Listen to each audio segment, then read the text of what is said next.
Hello and welcome back to Talking Planning. I'd like to say a big thank you for all of your support on the first video, and I'm glad to be here back again with a brand new topic. So today I'm going to have a little bit of a look at my last job, which was actually as an autonomous vehicle chaperone with Redland City Council. So this video is dedicated to that role, as you can see with my little toy that I used to work on.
In today's video, I'll give you a little bit of a summary on the roles of the vehicle, what my role was as an autonomous vehicle chaperone, fill you in on some of the specifics about an open road trial, run through some of the specifications, and consider some of the challenges and benefits of this vehicle, and provide a quick conclusion. So, what do I actually do? So my main role is to oversee the basic operation of the vehicle. Yes, it's an autonomous vehicle and it can drive itself. However, for regulatory purposes, I'm required to be on board the vehicle at all times to supervise its operation. Part of that role includes conducting daily testing and basic maintenance. So before we were authorised to take any passengers, we were required to do a full loop of the test route in autonomous mode, find out if there are any obstacles, log any concerns and remedy those along the way before entering services. It was just to make sure that the vehicle was safe to put other passengers on, and it was a formality that was a necessary deal to ensure that everyone on board was able to remain safe at all times. I was also required to manually reposition the vehicle using the remote control unit with the vehicle. In addition, one of my main roles was talking with passengers, making sure that people feel comfortable with the vehicle, can answer any questions if they've got any concerns or want to know a little bit more, some of the specifications, what are its capabilities, and of course operating the doors, ramp and air conditioning. Air conditioning being a big one, given that Australia is nice and hot, particularly in summer, and the aircon, I can say from experience, is absolutely fantastic. The vehicle we were trialling is built by a company called EasyMile, and it's an EZ10 and it's a second generation vehicle. There is now a third generation vehicle that has been released, however it wasn't available at the start of the trial period which we were trying to operate from. So whilst the newest version is actually able to carry 15 licensed by the manufacturer, our trial was limited to 12 passengers, and that included myself as the chaperone, so 11 passengers. It was a 6-seater with 6 seat-belted seats, 2 standing benches, and room for 4 more standing holding on using handrails. And on the vehicle hardware is capable of 40 kilometers an hour. The maximum speed in service is 20, and with our particular operation, the maximum that on the route that our vehicle was being used on was 17 kilometers an hour. And based on the sort of operation of the vehicle, it's a fully electric system, overnight charging, which for a hopper service like we were operating is quite appropriate, and it was very rare that, unless there were issues specifically with another operator not putting the vehicle on charge or a couple of software niggles, there were very few instances where we would run out of charge as part of that. So how does it navigate? The vehicle uses a tethered GPS system which is highly accurate. It's millimeter accurate in fact. So it's nothing like your car GPS that decides, oh, I don't know where the next corner is. No, this GPS system is millimeter accurate, which is handy. And through that it uses LiDARs to scan the road surface ahead. LiDAR stands for light detection and ranging. And that allows the signal to cross-check everything, and your LiDARs basically send out light waves and that bounces back, and that determines how far you are from an object or an obstacle, and it correlates that with a predetermined path. So basically, as long as what the LiDARs are seeing lines up with the path, the vehicle will continue as programmed. And most of the time it works quite well. So the main operations, as it stand, work by having a chaperone on board like myself to watch over and make sure that all the controls are performing correctly, and make sure that the vehicle is a comfortable and clean place for all passengers. And it's often actually quite a social role, so a big part of that is I'm spending my time talking with passengers, asking them what they think of the vehicle. Are they enjoying their ride? What would they find would improve it? Are there little elements that we can modify quite easily to improve that service? And also some feedback that we can pass on to planning teams and other manufacturers to work out what people really expect of future autonomous vehicles. Another thing that I've found quite interesting about the operation of the vehicle is that the LiDAR systems on board are highly sensitive. So obstacles that in a car, if you're driving yourself, you'll ignore, such as falling leaves and long grass by the side of the road, the vehicle can detect as quite important obstacles and slow down significantly, or even perform an emergency stop because it sees them as a problem. So it doesn't have the same level of decision making yet in terms of whether to proceed or go, but at this point in time that's actually a very good thing, because we'd rather have a vehicle just stop so a person can make that call rather than the vehicle make the wrong call. And I think that's the very important thing at this stage in any autonomy process. It's to have that human evaluation to determine that the vehicle is making the right call.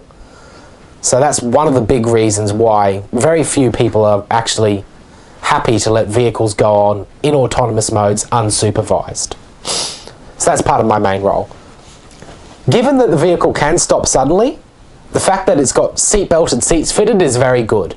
The brakes work extremely effectively, and a vehicle that weighs over 2 tons can stop, you know, from full speed at 16, 17 kilometers an hour in probably about 10 meters. So you can imagine, if you know anything about physics, there's a bit of G-force involved in that.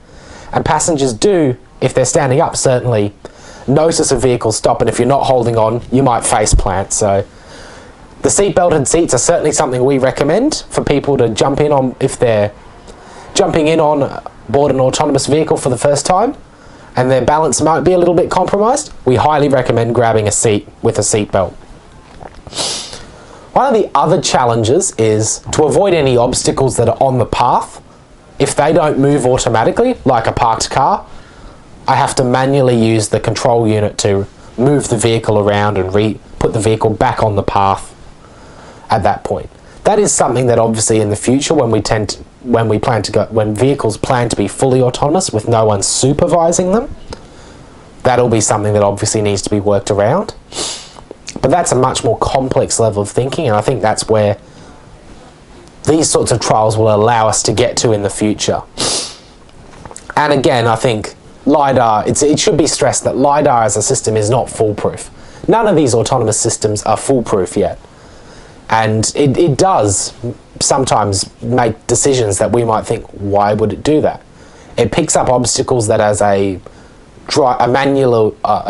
standard car driver you wouldn't think of, such as grass at the side of the road, which in many cases, because the island we were working on doesn't have curb and channel, the grass is at the same height as the sensors. So if the grass hadn't been mowed, the vehicle could stop quite frequently, and it meant that we had to increase the amount of mowing that was conducted on the island to make sure that the vehicle could. So in addition to that, we did have a couple of other challenges. Obviously, sensitivity of the LiDAR units is one of them. And our location was a bit different. So most of these autonomous vehicles are tested in fairly built up urban areas, city centres. They're tested in areas which have that, a lot more facilities such as curb and channel on the roads and much more manicured grass or much more concrete than we're used to.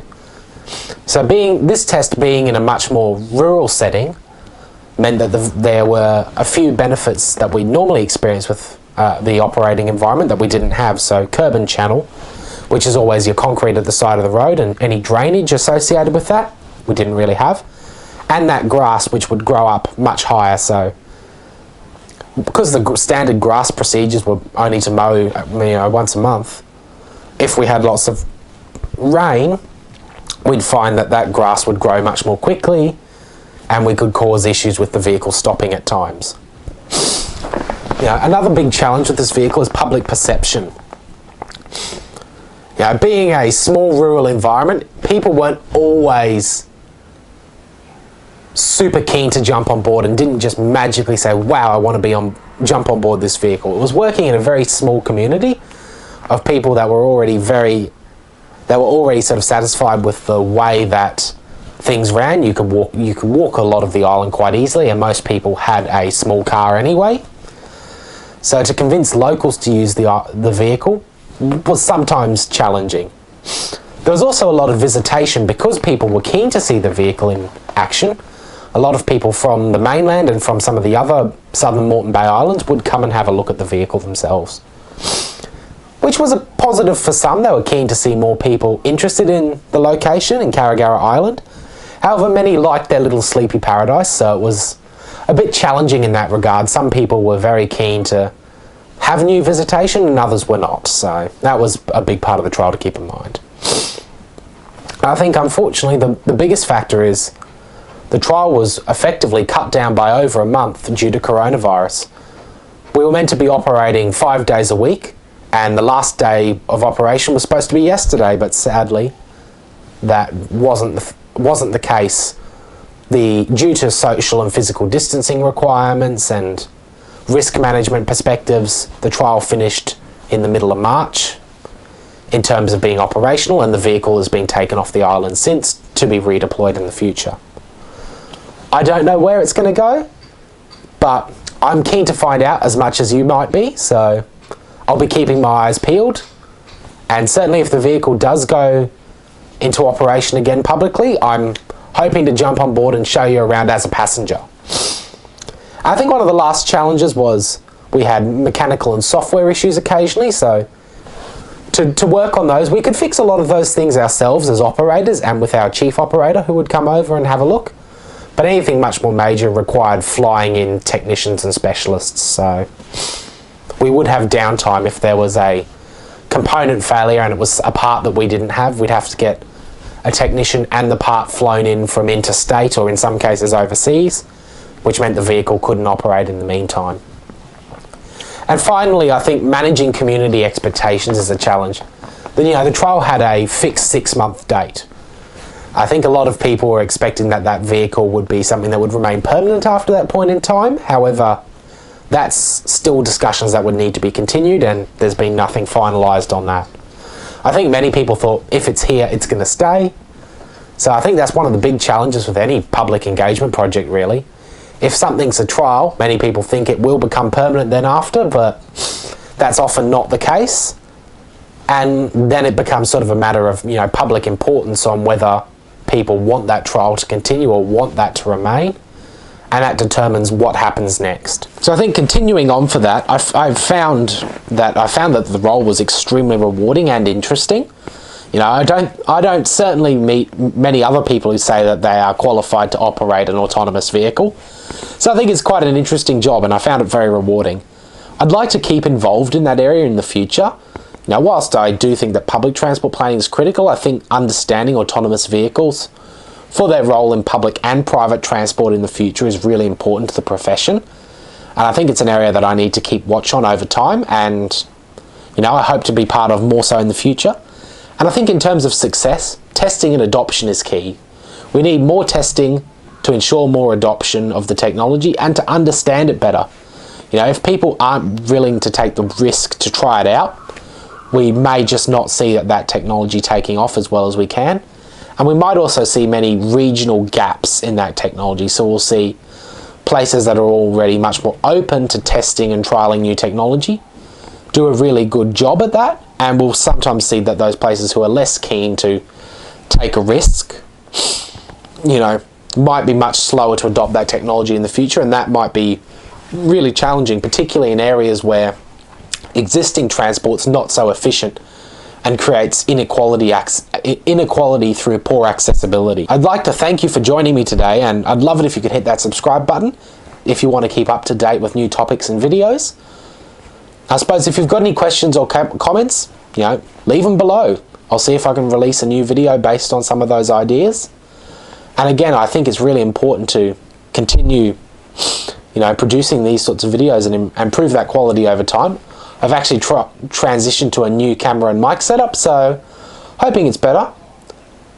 That was sort of out of necessity though, because I've had a few people in the local area decide that during quarantine is a great time to do DIY and home renovations, and of course it's great to see that people are doing those improvements, but it's not so great when there's noisy bobcats and stuff around, which has meant that I've had to bring all of this inside and try and rearrange a house, which is a little bit challenging to film in, let's say the least.